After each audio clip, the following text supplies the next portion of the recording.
Foi?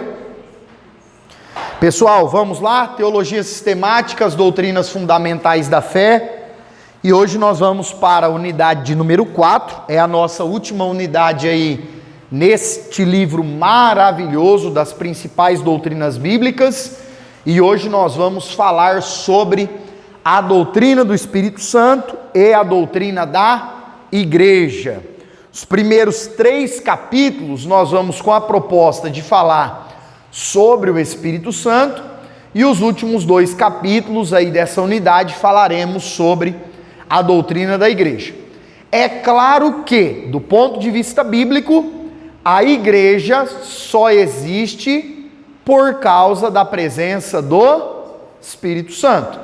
Então, esses 2 assuntos, essas 2 doutrinas, elas sempre caminharam e sempre vão caminhar juntas, porque Jesus ascendeu aos céus, e quem foi que ele disse que rogaria ao Pai para que o Pai enviasse? O Espírito Santo. Então, é ele quem move, quem dá vida à igreja de Cristo.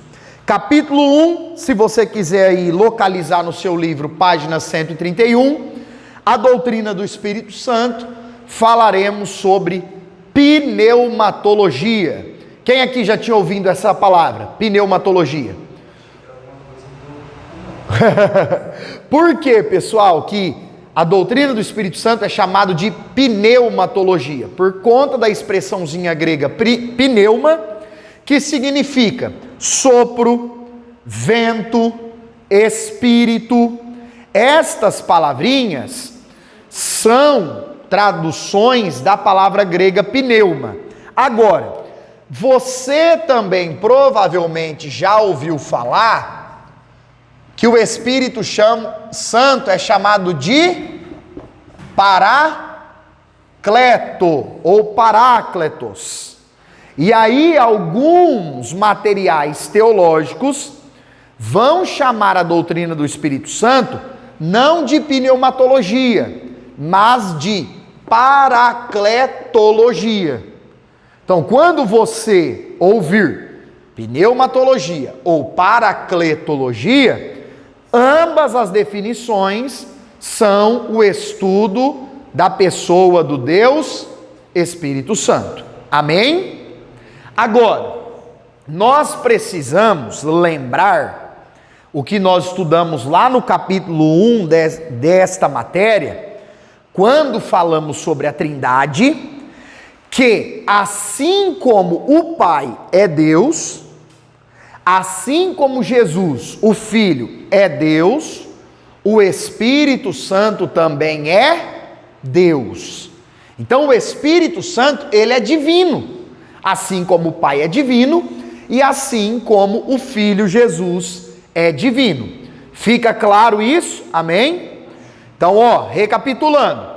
Pneumatologia ou paracletologia, doutrina do Espírito Santo, e ele é Deus assim como o Pai e assim como o Filho.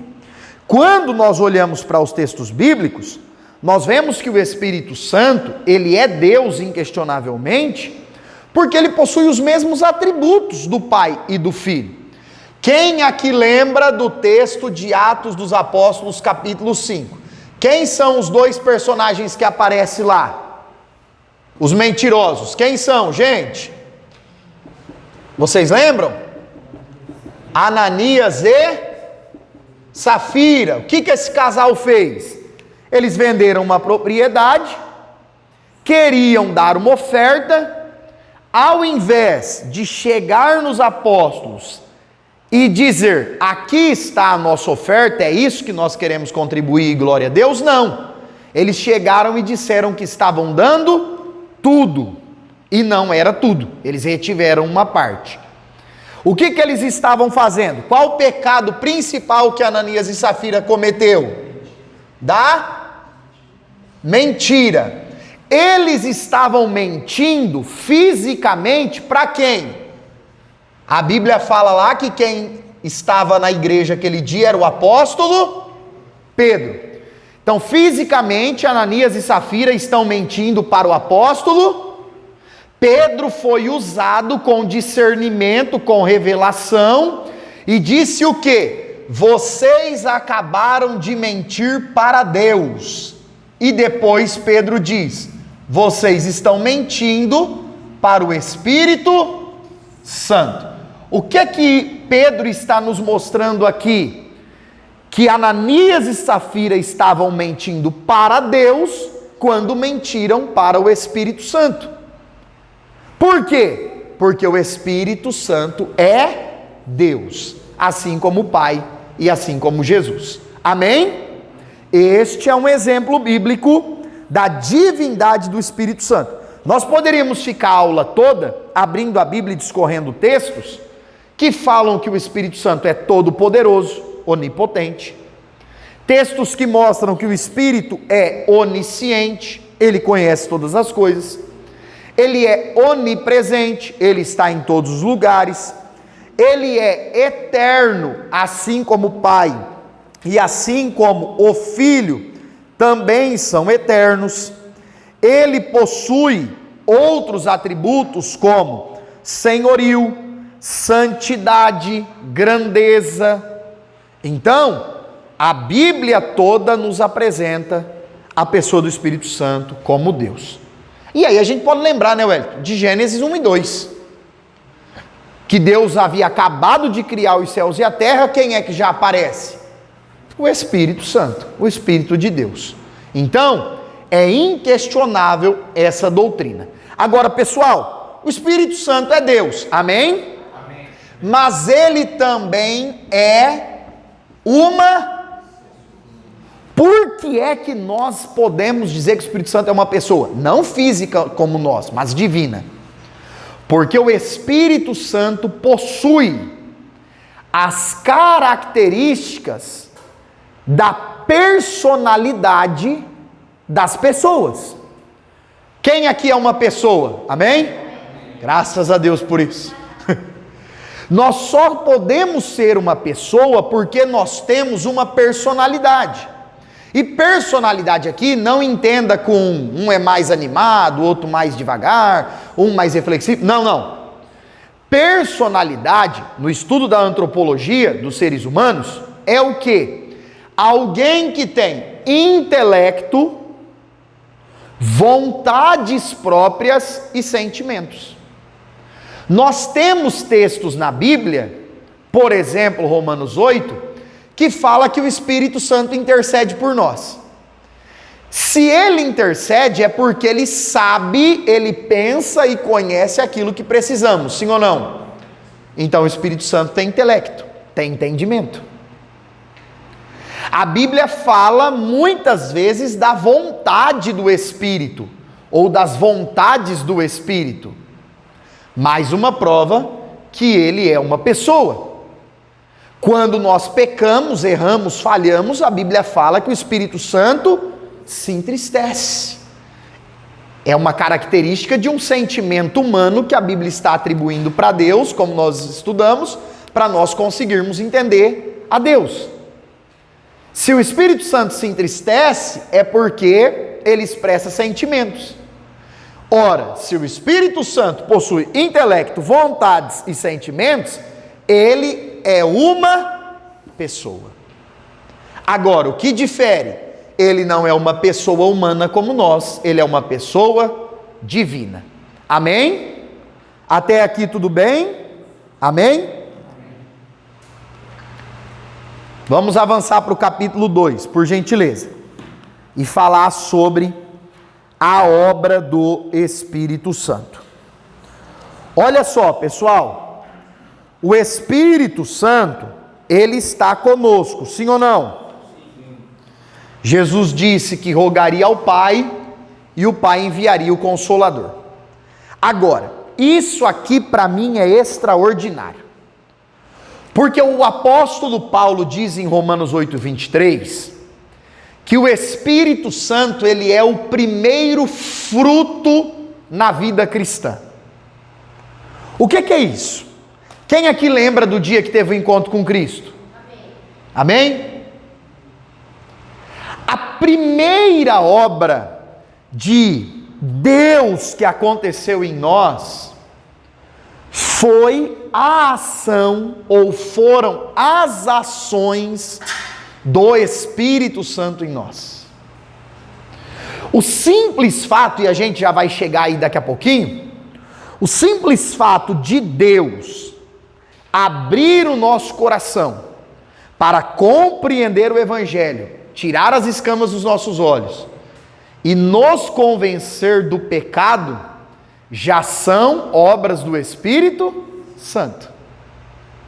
E aí o apóstolo Paulo pontua que o primeiro fruto, a primeira bênção que acontece na vida da pessoa que teve encontro com Cristo, é essa ação, essa comunhão, esse mover do Espírito Santo na vida da pessoa. Então, irmãos, no próprio ato da conversão, nós já temos a obra do Espírito Santo em nós. E ele trabalha ainda mais. Por exemplo, 2 Coríntios 1, 22, o apóstolo Paulo fala que o Espírito Santo, ele é o penhor da nossa salvação. Gente, o que significa penhor? Uma garantia. Quando alguém fica devendo, Deus nos livre em nome de Jesus, muito longe de nós. A pessoa vai lá, faz o financiamento, vai lá e faz uma compra, e aí não consegue quitar, aí a justiça geralmente vai fazer o quê? A penhora do bem. Por quê? Porque aquele bem é o penhor, a garantia de que se a dívida não for paga, aquele bem será retirado. Em que sentido que a Bíblia mostra que o Espírito Santo é o penhor da nossa salvação? Ele é a garantia de que Deus está conosco, a fim de nós caminharmos, perseverarmos e aguardarmos a volta do Senhor Jesus Cristo. É por isso que os textos bíblicos nos mostram que o homem, por si mesmo, ele nunca foi e nunca será capaz de, por si próprio, vencer a carne, vencer o pecado, vencer o mundo. Irmão Micael, como que nós estamos aí, dia após dia, lutando, vigiando, orando e vencendo? Porque nós temos o Espírito Santo, que é o penhor da nossa salvação, a garantia da nossa salvação. Amém? É por isso que nós falamos na semana passada, na aula sobre soteriologia, sobre salvação, que salvação, gente, não é um negócio bobo, que você conquista hoje, perde amanhã, aí conquista daqui 5 minutos, perde daqui 5 minutos. Salvação não é essa bobagem. Ah, irmão, fiquei nervoso, Jesus apagou meu nome do livro da vida, nossa, Jesus, me perdoa, escreve aí de novo. Aí Jesus vai lá e escreve de novo. Aí a pessoa está ali no trânsito, não vigiou, chamou o motorista lá de circunciso, nossa, perdi a salvação de novo, meu Deus, e agora? Agora eu sou perdido de novo, deixa eu correr lá em casa. Aí corre em casa, Jesus, Jesus escreveu de novo. Não, irmão, salvação não é Deus não vê a salvação como uma coisa boba assim, que ele dá e tira. Agora você está de castigo, hein? Está sem salvação. Agora você me agradou, eu vou te dar a salvação de novo. Não, salvação é o dom gratuito de Deus para a vida eterna do ser humano, que nós acreditamos que o homem pode perder sim, mas não é por conta dessas questões, desses deslizes do dia a dia, que nós nos arrependemos e buscamos novamente a Deus, e sim em caso de abandono da fé, de apostasia, do crente conhecedor da palavra querer abandonar a Cristo e mergulhar lá no pecado novamente, virar as costas para Deus de uma vez, abandonar a fé, rejeitar a fé. Não quero mais, nem acredito mais que Deus existe, nem acredito mais nesse negócio de salvação. Aí, irmãos, é um caso totalmente diferente. Amém? Então, nós cremos sim que é possível perder a salvação, mas a salvação não é algo assim bobo como muitas pessoas imaginam. Por que que não é? Porque o Espírito Santo é o penhor, a garantia da nossa salvação. E aí, nós precisamos lembrar que o Espírito Santo, ele começa trabalhando, principalmente a obra primária do Espírito Santo por mim e em mim, por você e em você, foi para efetuar a salvação. Gente, a primeira ação do Espírito Santo por nós foi para a salvação.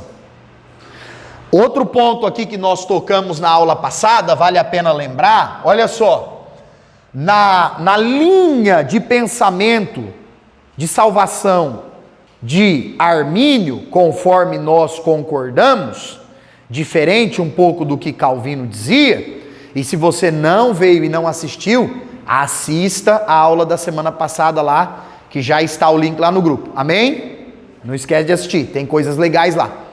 O Armínio dizia que apesar do ser humano ser pecador, ele tem sim o livre-arbítrio. Agora, esse livre-arbítrio, a capacidade de escolher, está corrompida pelo pecado. Por isso que o homem sem Deus vai continuar escolhendo viver sem Deus.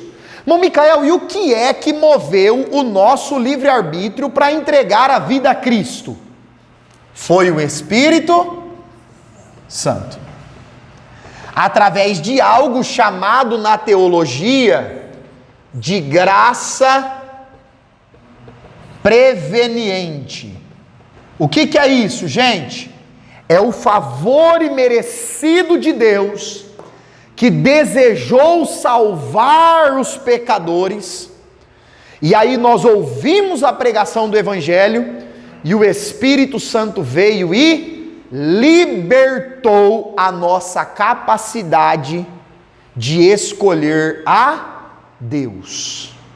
Então, o Espírito Santo, tem muito crente que nem sabe disso, mas ele só visitou a igreja, ele só se arrependeu dos pecados, e ele só se entregou a Jesus, está tendo a vida transformada, por causa da pessoa bendita do Espírito Santo.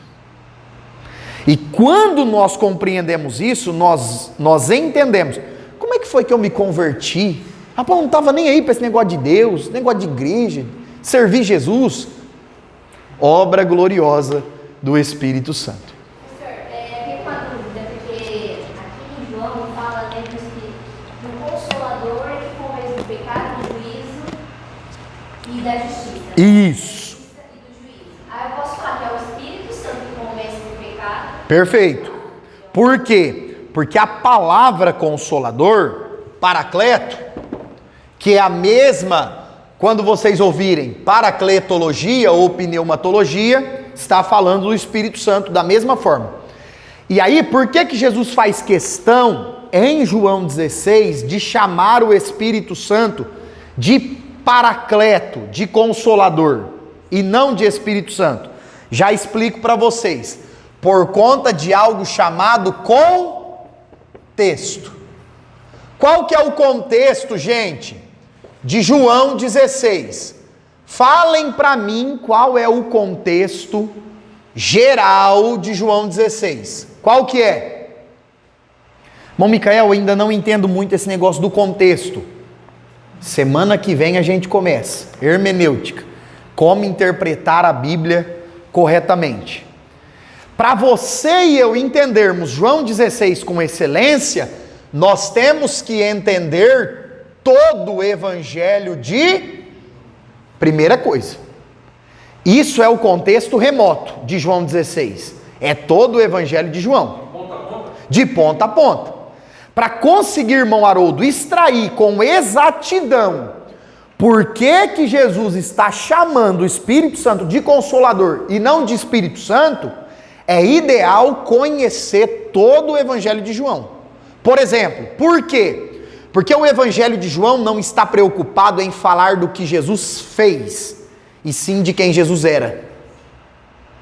Diferente de Mateus, Marcos e Lucas, os evangelhos sinóticos ou parecidos, que têm a preocupação maior não com quem Jesus é, mas com a obra que ele veio fazer. É por isso que João começa chamando de Jesus de o Verbo. No princípio era o Verbo. Ele parece que ele está puxando lá Gênesis capítulo 1, versículo 1 para o seu evangelho. E aí nós temos agora o contexto, gente, imediato, que é o quê? Para entender João 16, nós temos que entender João 15 e João 17. O contexto imediato são os capítulos próximos. O capítulo anterior e o capítulo posterior. E o que tinha acabado de acontecer em João 14 e 15?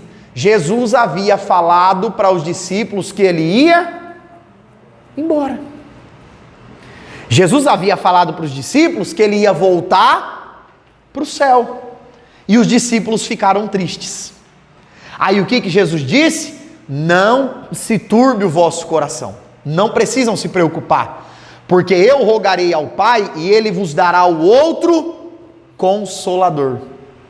O que Jesus está dizendo para eles? O Espírito Santo que há de vir, ele vai consolar, ele vai ajudar, ele vai auxiliar vocês, assim como eu ajudei, auxiliei vocês enquanto estive convosco.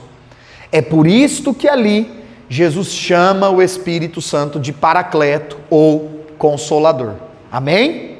Mas, em termos bíblicos e teológicos, Jesus está falando do Espírito Santo.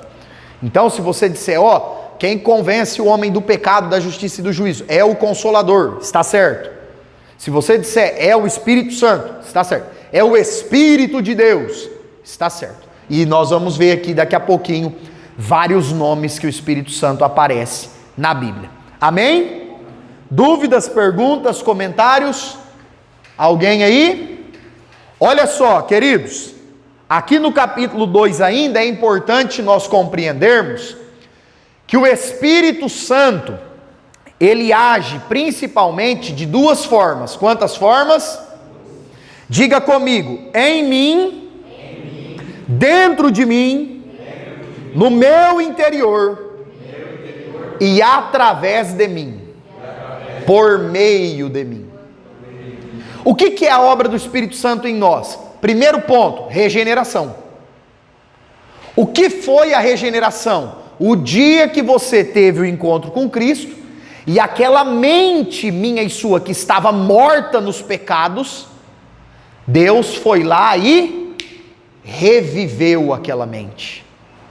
Deus retirou aquela mente que pensava no pecado 24 horas, amava o pecado e deu-nos. É isso que a Bíblia está chamando, lá em Jeremias, por exemplo, e vos darei um novo coração. O que é o novo coração? É o novo entendimento, que não quer mais servir o pecado, quer servir a Deus. Essa é a obra da regeneração. Bom, Micael, cita um texto bíblico para a gente da regeneração, bem na prática. João 3. O encontro de Jesus com Nicodemos. O que Jesus falou para ele? Nicodemos, você precisa nascer de novo. O que Jesus está dizendo para ele? Nicodemos, você precisa ser regenerado, nascer da água e do Espírito. É difícil, é difícil afirmarmos com certeza, porque a Bíblia não diz com clareza se Nicodemos converteu-se. O que nós temos? Nicodemos junto com José de Arimateia foram ali ajudar naquela preparação do corpo de Cristo depois da morte de Jesus. Então, há possibilidades da conversão do grande Nicodemos. Agora, gente, irmãos, eu vim pregar hoje que Nicodemos se converteu, viu? É certeza. Isso não podemos fazer, porque a Bíblia não diz, a Bíblia não afirma. Agora, por ter ido ao túmulo, junto com José de Arimateia, e gente, é tão interessante que nem os primeiros pais da igreja não comentam. Por isso que é tão difícil. Nós não temos Tertuliano, Irineu, nós não temos os principais nomes ali do início da igreja comentando se Nicodemos se converteu ou não. São só especulações. Agora, vamos torcer, né? Mas no encontro ele recusou. No encontro, isso, aí é fato, irmão Vivaldo. No encontro de João 3, isso. No encontro com Cristo de João 3, nós não temos relato ali que ele tenha se convertido. Não temos, infelizmente. É interessante que os que se diziam convertidos, que eram os discípulos de Jesus, quando foram pegar o corpo de Cristo, os que eram convertidos estavam lá. Fugiram. Exatamente. Aquele que teve um encontro com Jesus, que de imediato não aceitou, estava lá. Estava lá. Talvez, Wellington, por conta de gozar de uma posição privilegiada diante do Sinédrio, diante das autoridades judaicas, até por isso que Nicodemos e José de Arimateia tiveram acesso ao sepulcro ou ali ao ato de sepultar Jesus, mas é fato que os discípulos fugiram. Também, o próprio José de Arimateia teve que pedir permissão para o Pilatos para poder tirar o corpo de Jesus da cruz. Por quê, irmãos? Porque a cultura bíblica mostra que o normal era o crucificado ficar na cruz. Era largar lá, para que as aves comessem. Então, não era normal um condenado pelo Império Romano à crucificação, que era o pior tipo de morte, ter um sepultamento digno. Isso não era natural. Isso acontece com Jesus por conta da influência ali, principalmente do José de Arimateia e de Nicodemos. Diz que ele fez até parte também da compra do túmulo onde Jesus foi colocado. Então, aí eu acredito que seja mais suposição, por quê? Porque o texto bíblico mostra que aquele túmulo já era de José de Arimateia, né? Ele já era um túmulo do José de Arimateia, que era um homem rico. E, gente, detalhe, já comentei isso aqui. Não perca o seu sonho, não percamos aí a vontade de um dia conhecer Israel, porque deve ser muito bom. Alguém já foi? Deve ser extraordinário. Porém, não vá achando que aquele é o túmulo que colocaram Jesus. Infelizmente não é. Porque ali onde está o túmulo de Jesus hoje, era uma região de túmulos de pessoas pobres. E o texto é muito claro em dizer que Jesus foi sepultado em um túmulo de rico, que era o José de Arimateia. Obrigado, Júnior. Foi o túmulo, não vou fazer propaganda aqui não, porque não patrocina ninguém da teologia, então não vou fazer propaganda no YouTube. Quiser merchan, vai ter que patrocinar a teologia. Então, pessoal, o José de Arimateia havia comprado aquele túmulo, que era um espaço dentro de uma rocha, em uma região de túmulos ricos. E onde é o túmulo de Jesus em Israel hoje, era uma região de túmulos de pessoas mais pobres. Então, para os arqueólogos não tem acordo. Aquele ali não é o túmulo que Jesus foi sepultado. Aquele ali não é. E a porta que Jesus vai abrir, dizem que fica lá, essa porta que foi fechada? Não sei. Não seria aí... Ele vai entrar eu não lembro direitinho, ele vai entrar pelaquela porta que foi fechada, ela foi fechada. Então, o que me vem à mente nesse comentário, mas Juliana, é a respeito da descida de Jesus sobre o Monte das Oliveiras, e aí a Bíblia diz que o Monte das Oliveiras ele vai se abrir. O Monte das Oliveiras ele vai fender ao meio. No caso, o rei pediu para fechar porque ele já sabia que Jesus ia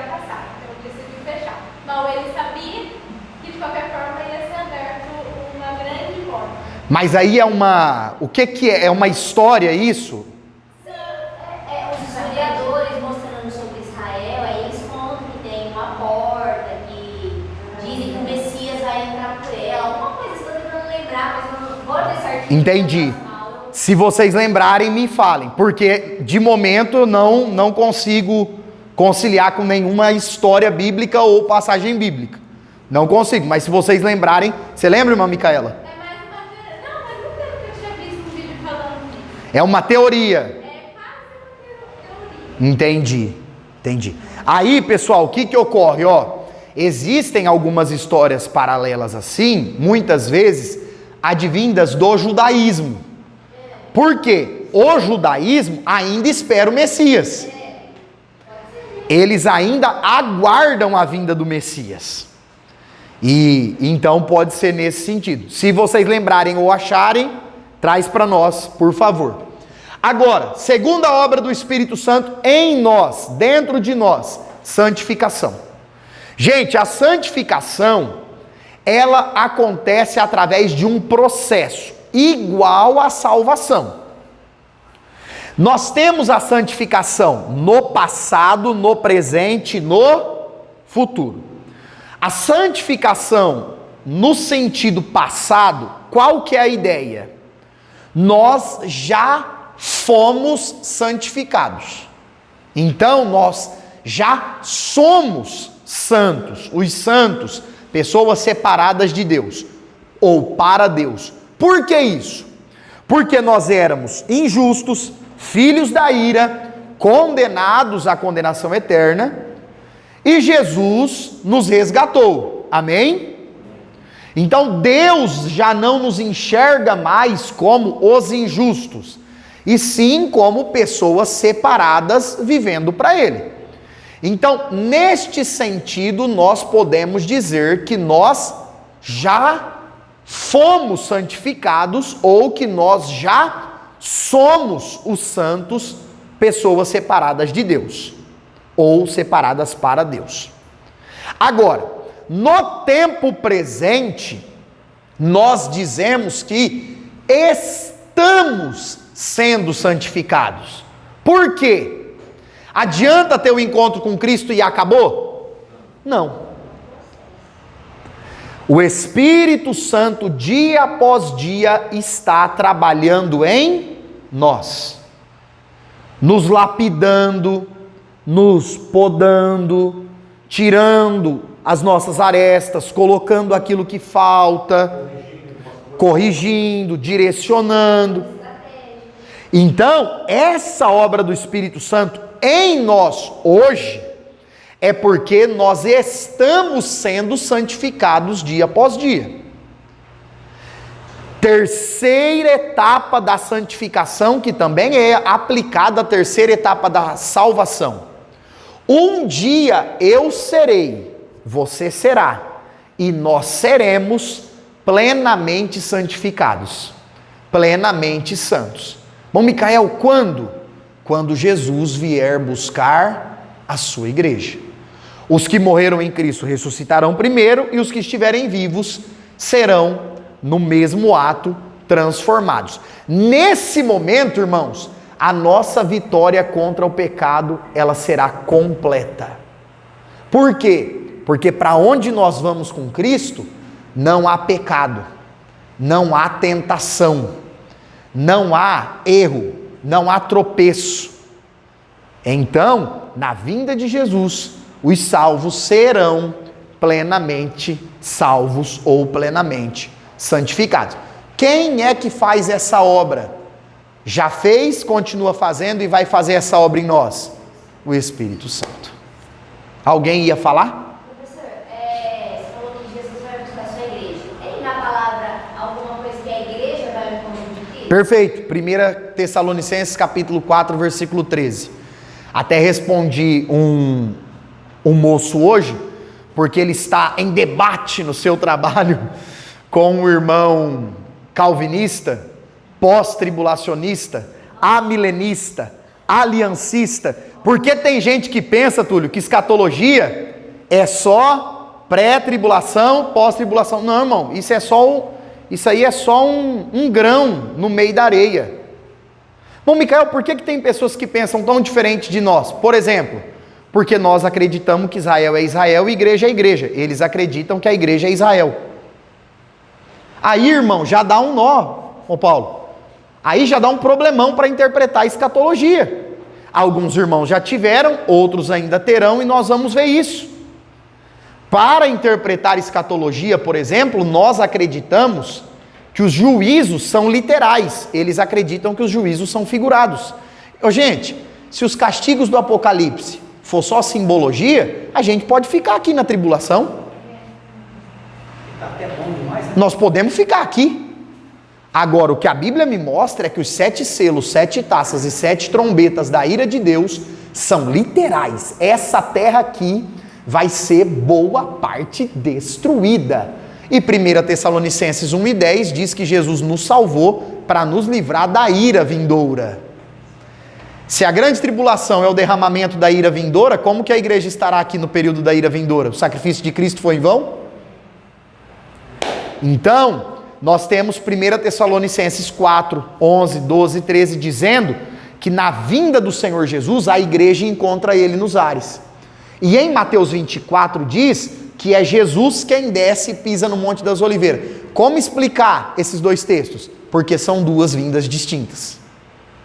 Não tem como acreditar em apenas uma vinda se eu tenho um texto dizendo que é a igreja que sobe e outro texto dizendo que é Jesus que desce. Amém? A única forma... irmão, mas a palavra arrebatamento não aparece na Bíblia. Mas aparece a expressão grega harpazo, que significa que os que morreram em Cristo serão tomados, tirados. É a palavra arrebatados, é a mesma palavra. Amém? E aí quem ainda não teve a escatologia, lá pro outubro, por aí, setembro, outubro, nós vamos chegar lá, que é o final do estudo das matérias bíblicas que nós vamos mergulhar depois da hermenêutica. Agora, pessoal, para nós fecharmos aqui, o Espírito Santo em nós, ele vai nos frutificar. O que é frutificar? Ele vai operar em nós o fruto do Espírito. E o fruto do Espírito, Paulo diz que é o quê? O amor, a paz, a alegria, a longanimidade, a benignidade, a bondade, a fidelidade, a mansidão e a temperança, que é o domínio próprio. 9 coisas simples, sim ou não? Mas difíceis de cumprir. 9 virtudes simples, dificílimas de pôr em prática. Irmão Micael, como que eu vivo isso para manifestar Jesus onde eu for? Somente através da ação do Espírito Santo em nós. Por isso, irmãos, que cristianismo não é uma crença de quinta e domingo, quarta e domingo, quarta, quinta, sexta e domingo. Não. Cristianismo é comunhão diária com Deus, com o Pai, o Filho e o Espírito Santo. E aí depois nós podemos falar da obra do Espírito Santo por meio de nós. Presta atenção nisso. Enquanto a obra do Espírito Santo em nós é algo que ele faz internamente e nós manifestamos por fora, a obra do Espírito por meio de nós é algo que o Espírito Santo faz externamente usando você e usando a mim. E aí nós temos o quê? Os dons espirituais, que são 9 também. Palavra da sabedoria, bem relacionado com aconselhamentos. Palavra da ciência ou do conhecimento, que nós pentecostais chamamos de revelação. Por que que a revelação é palavra do conhecimento? Porque Deus está fazendo conhecido algo que para aquele que está sendo usado é desconhecido. Por exemplo, Deus fala para o irmão Giovanni, vai lá e fala para o Júnior, que eu ouvi a oração dele, eu vou fazer isso, e cumpre tudinho. Você fala, rapaz, aí Júnior, orei só eu e Deus lá em casa, pai. Em pensamento ainda, nem o diabo não escutou. Como é que o irmão Giovanni teve essa revelação? Na verdade, ele teve uma palavra de conhecimento. É o que nós chamamos de revelação. Depois o apóstolo Paulo fala do dom da fé, que é aquela capacidade sobrenatural que o Espírito Santo nos dá para crer em coisas extraordinárias no impossível. Discernimento de espíritos, talvez é o que a gente mais precisa hoje. Profecia, diferente da revelação. O que é a profecia nos dons espirituais? É o ato de você profetizar. Você, impulsionado pelo Espírito Santo, libera uma palavra profética para alguém e Deus cumpre aquela palavra. Por exemplo, tem alguém aqui que está trabalhando pouco? Precisa melhorar o trabalho? Tem alguém? Ó, só porque eu ia liberar uma palavra aqui, gente. Então, irmão Vivaldo, eu vou profetizar em nome de Jesus que essa semana vai aparecer muito trabalho. E aí receba. Pronto. Se cumprir, irmão, é porque manifestou o dom espiritual de profecia. Depois nós temos os dons de curar, porque Deus pode curar de várias formas. Jesus curou colocando a mão, curou fazendo lodo, curou só dizendo seja curado, curou até sem querer curar, porque a mulher tocou lá na orla do manto dele. Então os dons de curar podem acontecer de várias formas. Depois, dom de maravilha. Maravilha geralmente é o poder de Deus sobre ações da natureza. Por exemplo, irmãos que moram em lugares que não chovem. E aí quando está precisando muito, a pessoa ora e Deus faz chover. Isso é uma maravilha. Isso é uma maravilha.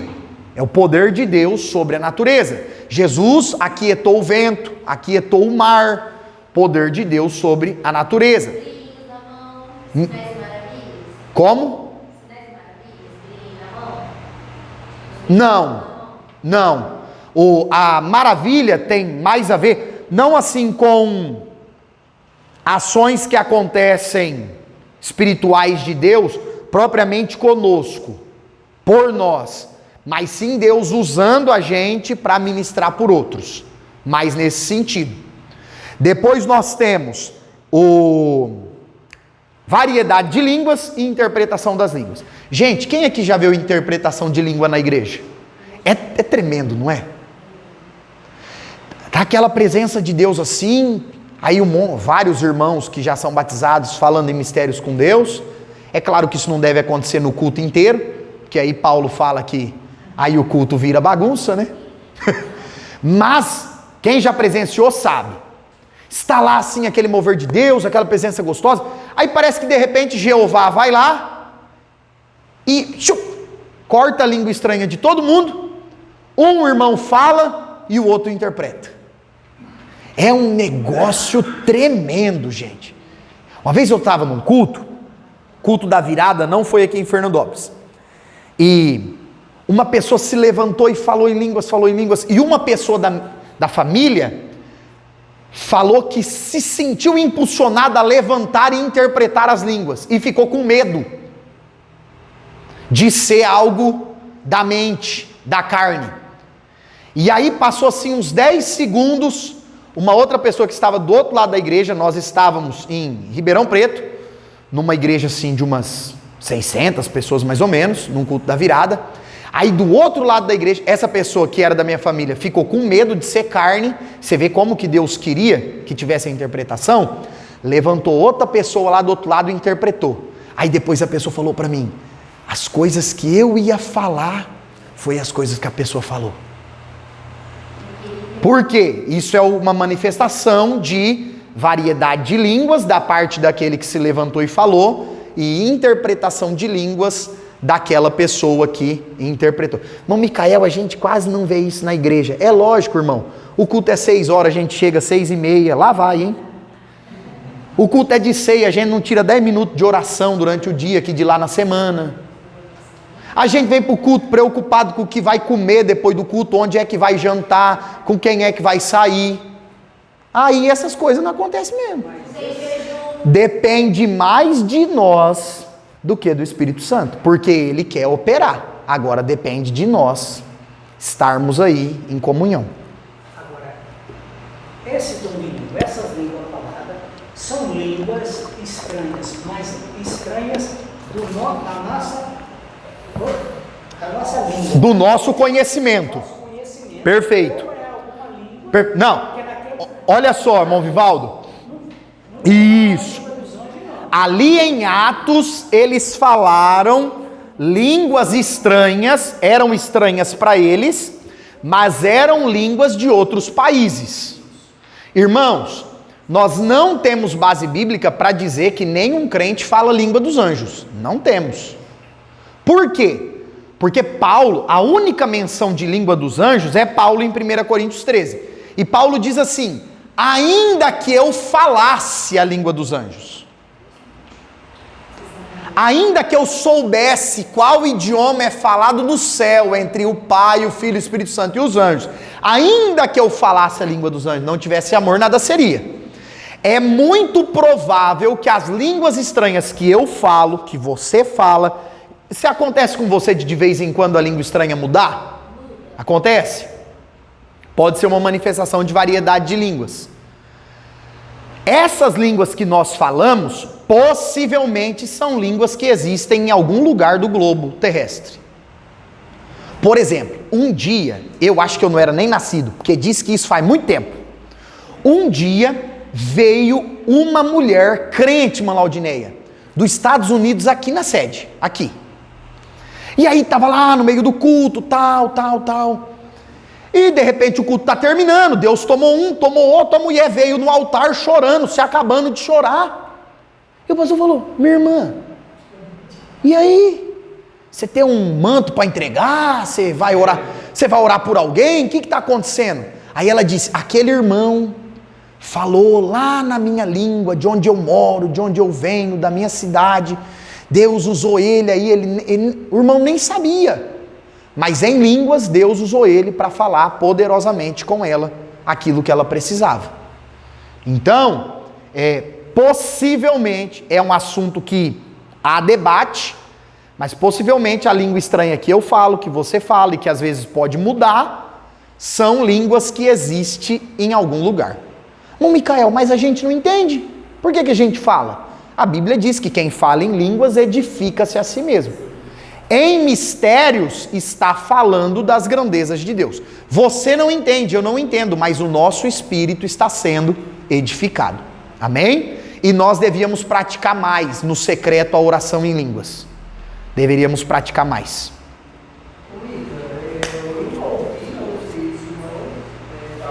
Alguém faz um mistério em inglês. Em inglês? Então, talvez é porque, irmão Rodrigo, no Brasil, como o inglês se tornou uma língua mundial, de repente se alguém começar a falar algumas palavras em língua estranha, em inglês, próximo de nós, pode ser que alguém fale: a pessoa sabe falar inglês. Por exemplo, eu conheço um irmão que às vezes ele fica falando em italiano. Começa a falar em língua estranha assim. Aí ele começa a falar em italiano, mas umas coisas bonitas, que você vê que está engrandecendo a Deus. Se você dá um Google ali na hora, irmão, ó, tradutor, é até perigoso aparecer. Vigia, não vai fazer isso se ouvir o irmão dar o brado lá em italiano, vigia. Mas, aí alguém falou: o pastor lá, tem hora que ele começa assim, aquele lá é italiano, eu sei umas palavras de italiano. Pois bem, irmão, ele não sabe. Ele nunca estudou italiano. E ele começa a falar assim e sai as palavras de glorificação a Deus em italiano. E ele não sei se alguém já falou para ele que é italiano. Eu não tenho coragem de falar: ô irmão, você fala italiano? Mas ele nunca estudou italiano. E aí ele começa a engrandecer a Deus dessa forma. Agora, o que nós precisamos ter em mente para fechar aqui? O Espírito Santo, ele trabalha tanto em mim e em você, quanto por nós, através de nós. O que é legal? Quando o Espírito Santo usa a minha vida e usa a tua vida para orar por alguém, abençoar alguém, ministrar algo sobre alguém, o maior beneficiado quem é? Quem é o maior beneficiado?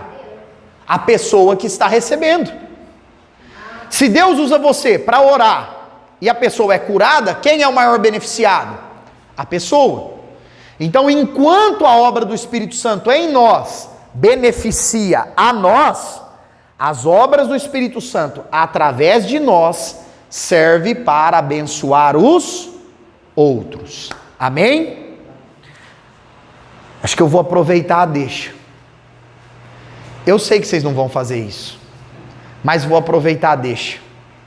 Gente, se um dia Deus for usar você na manifestação dos dons espirituais, pelo amor de Deus, não olha para alguém e faz assim, ó. Grava aí. Filma aí que eu vou ali curar o irmão Vivaldo. Deus mandou eu ir ali curar ele. Gente, isso tá na moda, isso é feio. Os dons espirituais não é para promover o vaso, é para abençoar quem vai receber. Ah, irmão, mas se eu filmar e pôr lá, eu vou ter mais convites, eu vou ter mais portas. Se depender disso para a gente ter porta, que Deus feche até janela, irmão. Porque Deus é o Deus. Irmão, quem Deus quer, Ele mostra. E quem Deus quer, Ele esconde.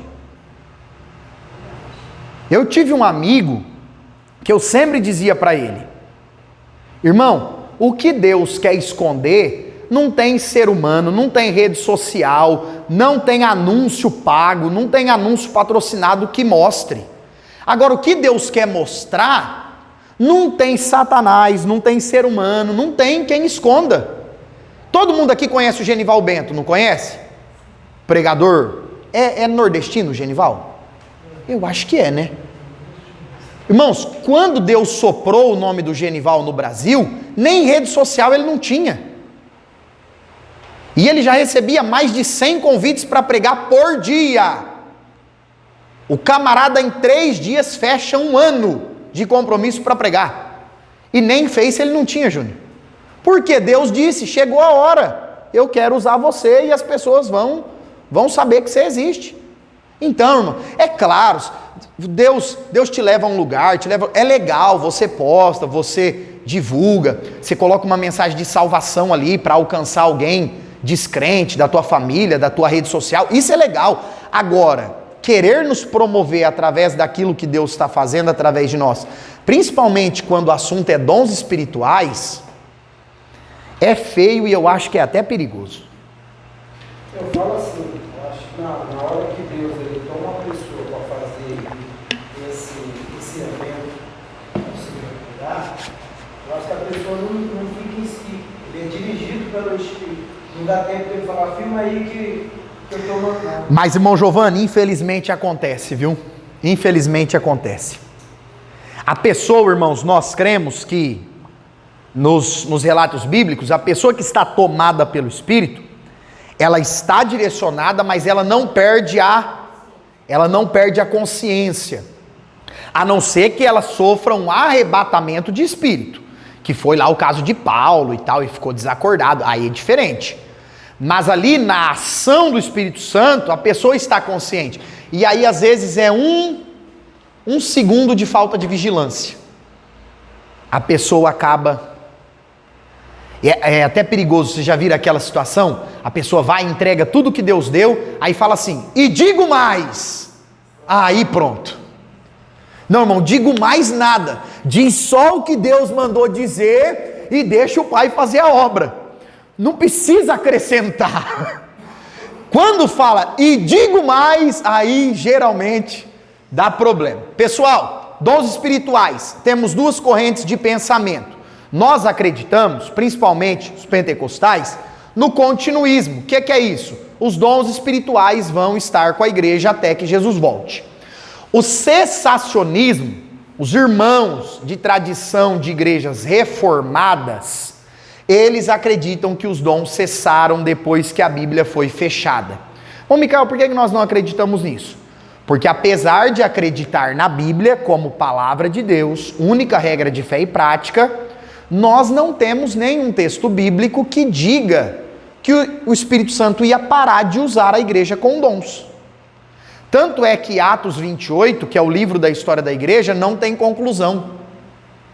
Porque a conclusão da igreja só vai acontecer na volta de Jesus. Amém? Que horas são, por favor? Misericórdia.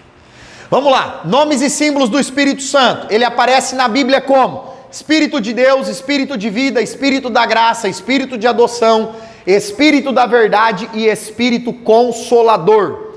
Alguns símbolos, o Espírito Santo aparece na Bíblia às vezes no símbolo do vento, no símbolo da água, no símbolo do fogo, esse é o que a gente mais fala, né? Na pomba, irmão, não é que você vai ver uma pomba na rua, lá o Espírito Santo. Não, o Espírito desceu em forma de pomba no batismo de Jesus. No óleo, e o óleo principalmente, qual óleo na Bíblia que é uma figura do Espírito Santo? O azeite.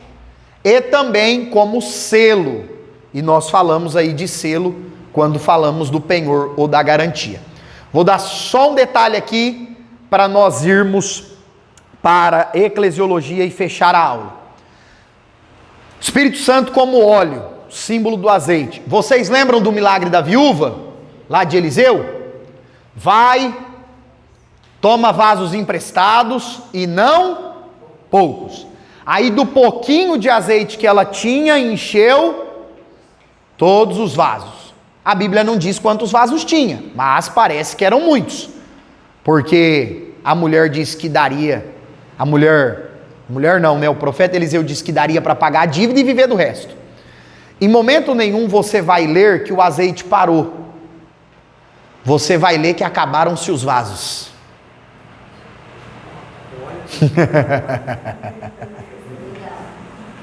Porque, irmãos, o azeite não para nunca. O azeite como símbolo do Espírito Santo, o Espírito Santo não para de fazer e de atuar nunca. Irmão Micael, o que é que acontece? Acaba os vasos.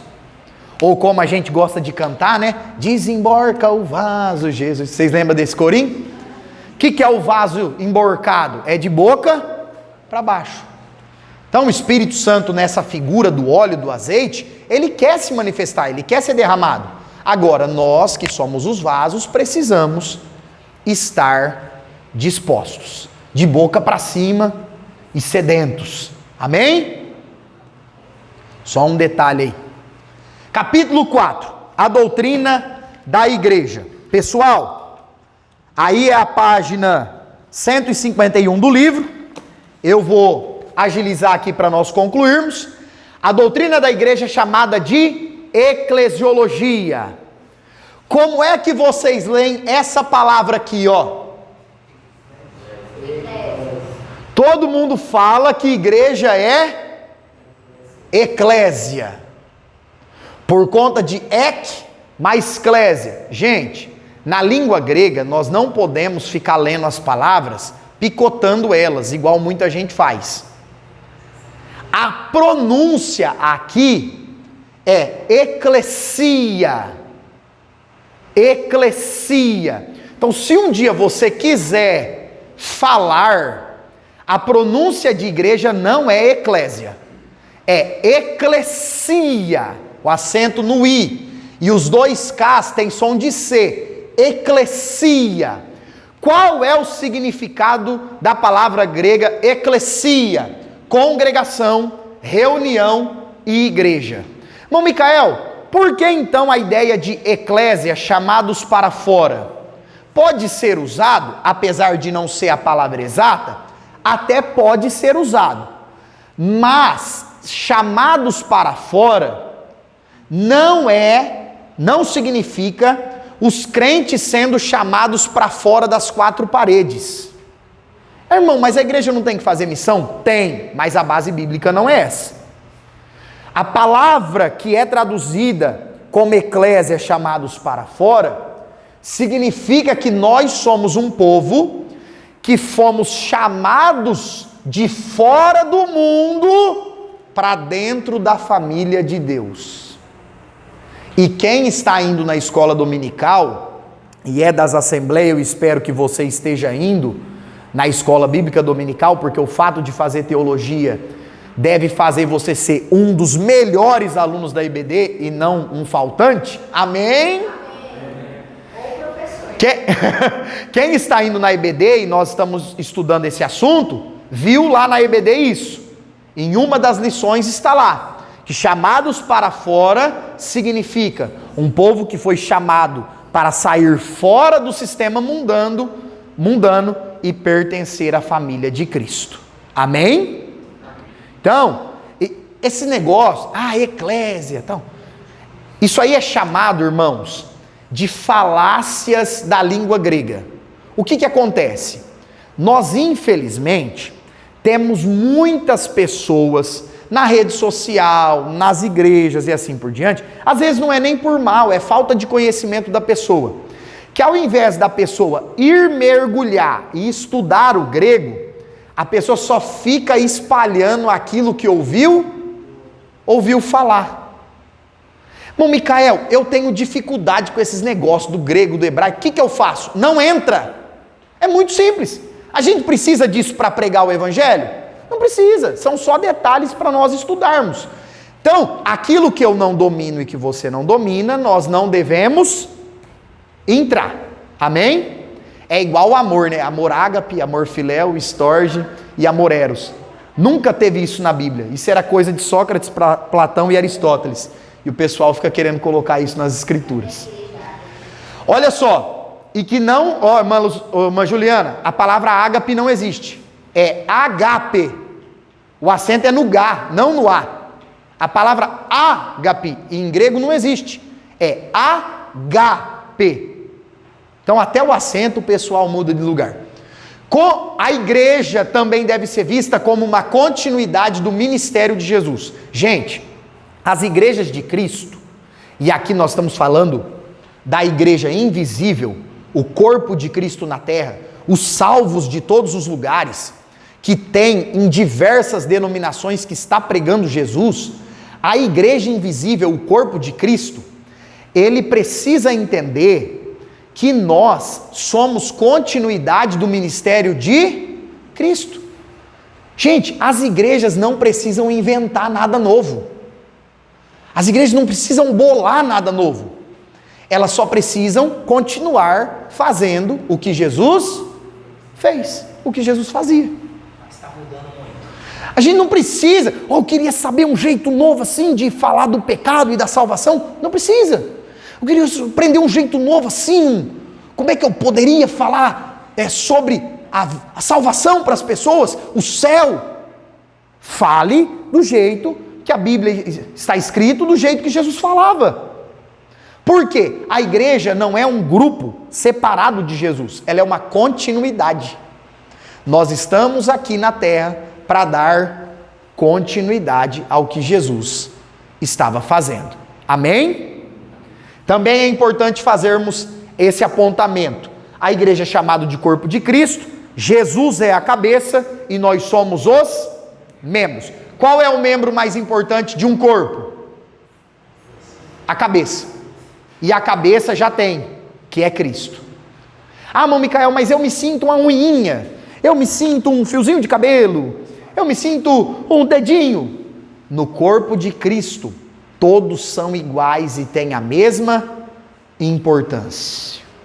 Esse negócio de ficar colocando uma pessoa maior que a outra, quem faz isso são os homens.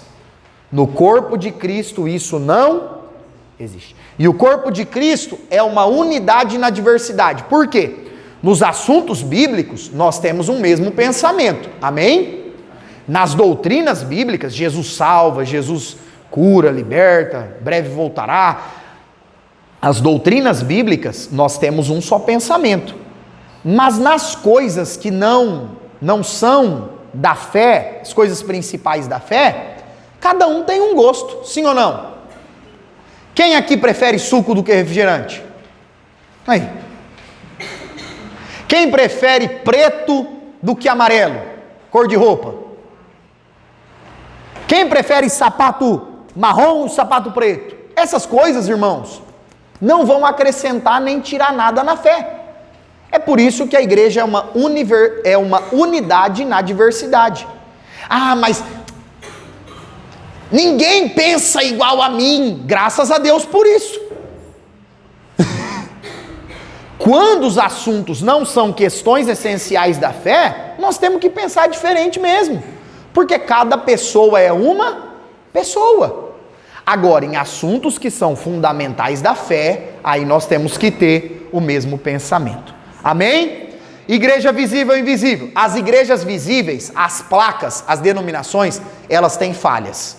Elas têm erros, elas precisam melhorar em muitas coisas. A igreja invisível, irmãos, a igreja invisível é o corpo de Cristo, santo perfeito e intocável. O corpo de Cristo é a noiva perfeita de Cristo. Amém? E eu não vou entrar, eu vou vigiar, porque eu estou coçando aqui para falar um negócio. Não. É polêmico, é polêmico, tem a ver com música cristã, com música evangélica. Quem é ligado em rede social, YouTube, sabe do que eu estou falando aí. Que falaram esses dias do... Essa foi uma bíblica que passou, acho que é a terceira aula para trás, sobre essa parte aí. Eu acho que ele não interpretou errado esse lado da igreja? Ele achou que era uma igreja que tinha dentro da gente. Entendi. Aí aquilo foi aprofundando depois da escola dele. Irmãos, para terminar, capítulo 5. Os propósitos da igreja. Esse ponto aqui tem a ver com o negócio lá. Tem que vigiar. Os propósitos da igreja. Primeiro, evangelização. A igreja está na terra para continuar ganhando almas. Se fosse só para ser salvo e ir para o céu, Jesus já podia ter nos levado. Ô meu filho, você se arrependeu? Arrependi, Senhor. Desceu as águas? Desci as águas. Talvez até deixava a gente participar de uma ceia, né? Participou da ceia, então agora vem. Morre aí e vem para cá. Mas não, irmãos. Nós, como salvos, tem irmão com 50 anos de fé, 60 anos de fé, 70 anos de fé. Por que Jesus deixa os crentes na terra tanto tempo?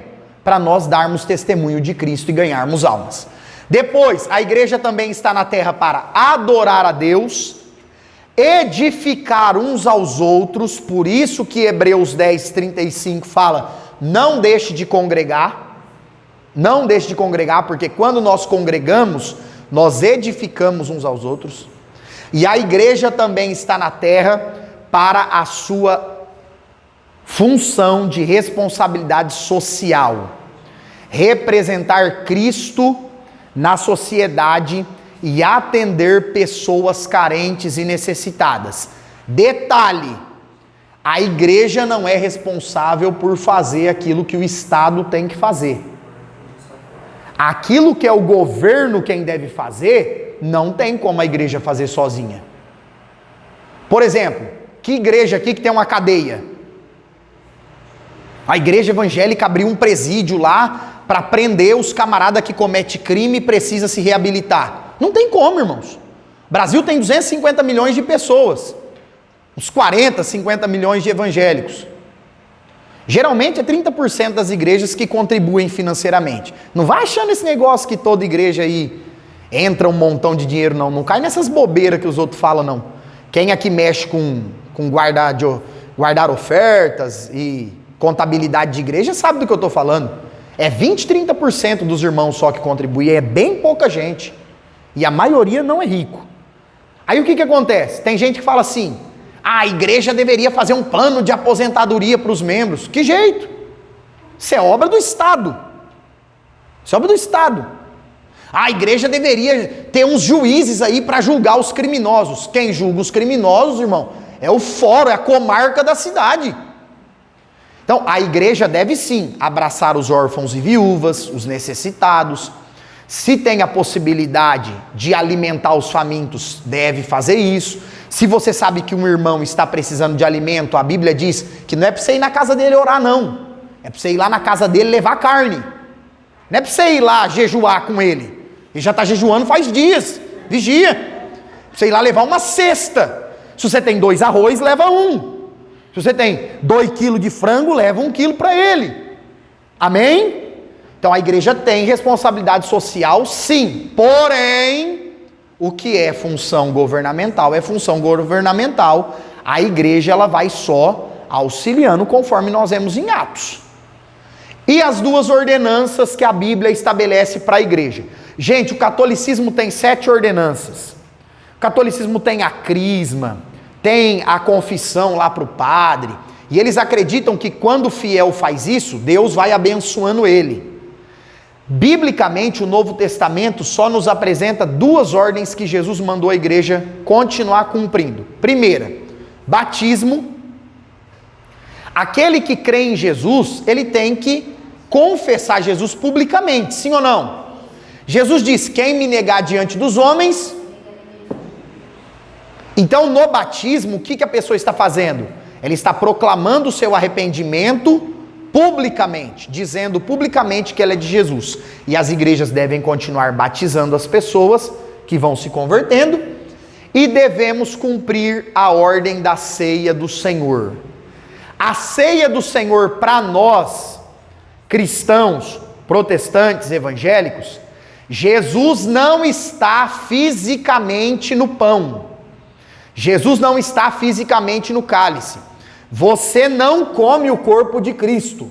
Você não bebe o sangue de Cristo. Irmão Micael, depois de orar, o pão vira o corpo e o suco vira o cálice. Também não. Depois de orar, o pão é símbolo do corpo e o cálice é símbolo do sangue. Amém? Eu tenho até medo, às vezes você vai na ceia, o irmão fala assim, ó: Senhor, e a ti consagro esse pão. Não poderia nem a gente comer. Se foi consagrado para Deus, foi separado para Deus. Nós não deveria nem pegar. Senhor, a ti consagro esse suco de uva. É igual o irmão compra um carro e fala: eu trouxe meu carro para consagrar para Deus. Vai deixar na igreja? Vai deixar a chave aí para buscar os irmãos que precisa, fazer a obra missionária? Eu trouxe o carro para consagrar. Não, trouxe para apresentar, para agradecer a Deus, para pedir a proteção de Deus. Aí beleza. Agora, essa palavra consagrar, gente, significa separar. Então, se consagrou para Deus, na ceia qual é a oração? Está ali com o pão, com o cálice: Senhor, te agradecemos, tua morte na cruz, teu sangue derramado. Está aqui esse pão que simboliza o teu corpo, está aqui esse cálice que simboliza o teu sangue. Nós vamos participar agora da tua mesa. Por quê? Porque o mistério da ceia não está em comer o pão ou beber o cálice, está na comunhão dos irmãos em volta da mesa com Cristo. Amém? Que Deus abençoe vocês em nome de Jesus.